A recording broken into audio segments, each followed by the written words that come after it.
உங்களுடைய இந்த பொன்னான நேரத்துக்காக நன்றி. நம்ம இன்னைக்கு பார்க்க போகிறது ஒரு சூப்பரான சிம்பிள் அண்ட் ஈஸியாக செய்யக்கூடிய ஒரு ஹெல்தி ஸ்நாக் ரெசிபி. இனிப்பு போண்டா தான் பார்க்க போகிறோம். வாங்க எப்படி செய்கிறதுன்னு பார்க்கலாம். ஃபஸ்ட்டு இதுக்கு 1/2 கப் வெள்ளை உளுந்து நல்லா அலசி எடுத்துட்டு 2 மணி நேரம் ஊற வச்சு எடுத்துக்கலாம்.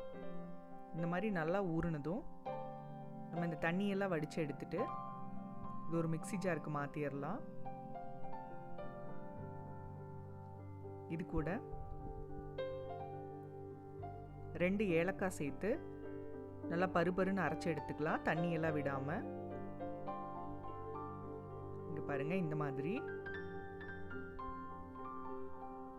இது கூட 1/4 கப் வெல்லம் சேர்த்துக்கலாம், துருவின வெல்லம். இங்கே வேணும்னா நாட்டு சர்க்கரை வேணாலும் ஆட் பண்ணிக்கலாம்.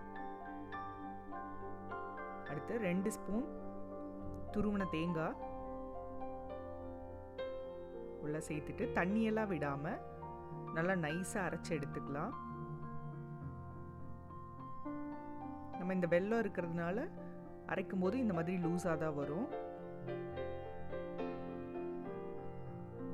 பாருங்க, இந்த மாதிரி இருக்கும். இதை ஒரு மிக்சிங் பவுலுக்கு மாற்றிடலாம்.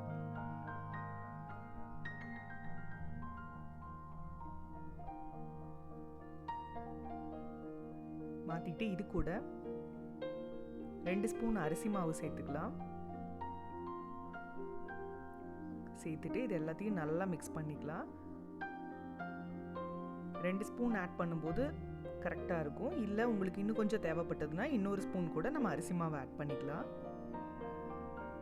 இங்கே பாருங்கள், இந்த மாதிரி எடுத்து விட்டோம்னா எண்ணெய்க்குள்ளே கீழே விழுகிற மாதிரி இருக்கணும். இப்போ இதை ஓரமாக வச்சுட்டு பொரிக்கிறதுக்கு தேவையான எண்ணெயை சூடு பண்ணிக்கலாம். எண்ணெய் சூடானதும், எண்ணெய் ரொம்ப சூடாகணும்னு இல்லை, ஒரு மீடியம் லெவலில் சூடானா போதும். மீடியம் ஃப்ளேமில் வச்சு நம்ம ஒன்றா இந்த மாதிரி உள்ளே போட்டு எடுத்துக்கலாம். மீடியம் ஃப்ளேமில் வேக வைங்க, அப்போ தான் உள்ளே எல்லாமே நல்லா வேகும். ஹை ஃப்ளேமில் இருந்துச்சுன்னா வெளியே எல்லாமே கலர் சேஞ்ச் ஆகிடும், உள்ளே வேகாது.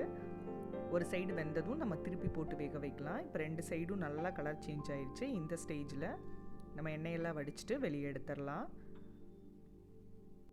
நம்ம இதே மாதிரி மீதி இருக்கிற மாவுலையும் ஒன்றா போட்டு எடுத்துக்கலாம். ஒரு டைம் போடும்போதும் கையை தண்ணியில் நனைச்சிட்டு போடுங்க, அப்போ தான் கையில் ஒட்டாது, மாவு போடுறதுக்கு ஈஸியாக இருக்கும். இப்போ பார்த்திங்கன்னா நம்மளோட சூப்பரான இந்த ஸ்வீட் போண்டா ரெடி ஆயிடுச்சு.